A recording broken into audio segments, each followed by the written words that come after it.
Hey everybody, Dan here with Pain Free You. So today I wanted to talk about indifference, and the topic for today is let's take indifference off the table. Now for anybody who's used indifference and has really gotten a long way with this video is for the people who struggle to be indifferent. And indifferent, to clarify, looks like this. I don't care if I hurt or not. I don't care if I have symptoms or not. Right? So the topic is let's take indifference off the table. Before I get into it, didn't want to forget the breathing. So let's take just a couple of nice deep breaths. The purpose of this is to fill your lungs up, let the tension out of your body. It's a great way to slow down your thinking, to let your emotional state settle down, and send a great message of safety to the brain. Because the brain can't help but feel safe when your body's relaxed, you're not holding tension, your body's relaxed, and you're breathing fully. Not in an exaggerated way, but just comfortably, slowly.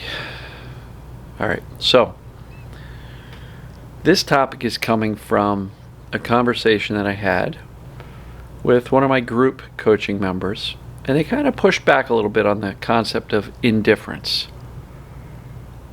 And I do get a lot of pushback on indifference because when I say to people, hey, I don't care about the pain, like take a so what, don't care, attitude. And I get pushback because people say, that's impossible, Dan. I do care. I care a lot.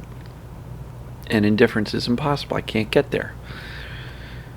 So for anybody who feels that way, let's take it off the table. Indifference is not required by any stretch. It's helpful if you can get there. But it has to be authentic. Walking around going, I don't care. I don't care about this pain. Yes, you do. Right? If you can literally get to the point where you say, you know what, I truly don't care if I hurt or not today, because I'm going to have a damn good day anyway, that seems a little bit more authentic than grumbling under your breath, I don't care about this stupid pain. Yes, you do. So let's take that off the table, right? Because a lot of people think, oh, the mindset of indifference, and I can't get there, so I'm never going to get better. So let's take it off the table. What's the next best thing? The ability to calmly reassure yourself that you are okay. Using real words, not just I'm safe, I'm safe, I'm safe, I'm safe. Because the brain eventually goes, what the heck are they saying I'm safe for 1,000 times a day? Doesn't mean anything after a while. Use your words. I know this is TMS. I've done the assessments, done the analysis. I've been checked out medically. I've had medical treatments. Nothing has worked. This is the only thing that actually makes sense. And I've got lots of evidence from my experience that shows that, yeah, this is created by the mind and the brain. And thereby, it's not dangerous. It's uncomfortable, but it's not dangerous. It's not harmful to me. And so we can use our logic and reason, our cognitive thinking ability, to reassure ourselves calmly that we're okay. And when you combine that intellectual cognitive reassurance that, hey, I'm okay, combine that with a nice calm breathing, relaxed body. And let's add one more thing. Let's add instructions to the brain. Talk to the subconscious, talk to the nervous system. Say, Mr. Brain, Mrs. Brain, whatever you want to call it. I know you love me. I love you too. I know your job is to protect me, Mr. Brain. But it's time to dial it down. If you look at me, I'm actually relaxed. I'm not concerned. I'm calm. I don't like the pain. Nobody does, but I'm calmly reassuring myself that this is not dangerous. This is not harming me in any way, shape, or form. I know because I've done my homework that my body's actually okay already, right? And then so, Mr. Brain, Mrs. Brain, nervous system, I'm instructing you. I'm almost commanding you to turn it off, to dial it down. There is no reason, zero reason, for this level of pain in my body.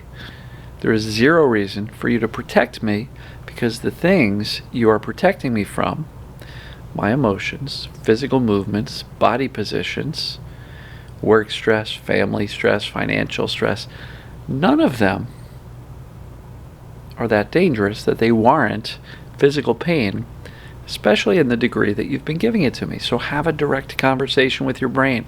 Calmly reassure yourself that it's okay. This is temporary. This is not forever. My body's already okay. I just have to teach my brain. So let's teach the brain calmly in a reassuring way, like you would soothe a scared child or a scared dog. Let's do that while breathing and letting the tension out of your body. And when you do this stuff consistently, and look, initially you're going to have to do it a lot. Over time you'll do it less and less because your brain's kind of getting the idea. It's learning the lesson. But when you do this consistently, the entire system starts to settle down. It loses this frantic, desperate need to protect you and be super vigilant.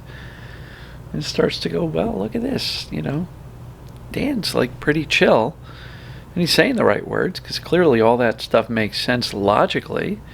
And he also doesn't look terribly concerned with it. He's calm and he's reassuring. I'm feeling pretty confident in this. And the whole system kind of settles down. If you do it consistently, the brain gets the message. And when it does, the symptoms can start to fade away. So let's take indifference off the table, because for many people, indifference is hard. It's really hard. Some people say it's impossible. I care. I do care about this. Indifference is impossible, Dan. And if I have to be indifferent, I'm never going to get there. So I always like to say when I'm talking to people, I never want to set a target or a goal for you that's unattainable. So if you feel that indifference is not attainable, don't worry about it. Because when you combine many of the other things I talk about with this calm reassurance, staying away from the freak-out zone, your brain's still going to get there. Indifference is great if you can be authentic with it and truly not care. And the way we truly not care is because we have the certainty, the clarity that there's nothing wrong with us in the first place and that this is temporary. That clarity can allow us to take a who cares attitude. Right? So if you can get there authentically, great. But if you can't, take it off the table. Focus on the calm reassurance. And to the gentleman in my group coaching program who kind of pushed back on me, thank you. Because I do recognize that sometimes indifference seems out of reach. And again, I don't want to set the bar so high that you feel like I can't attain that indifference, therefore I'm never going to get better. I don't want you to come to that conclusion, because it's not true. The very next best thing, which is still good enough, and is still very good, is that calm reassurance. Do that consistently. Stay away from the freak out. Know that you're well. Teach your brain that you're well. It will eventually get the message, and your pain and or symptoms will fade away. So love you guys and gals. You're awesome.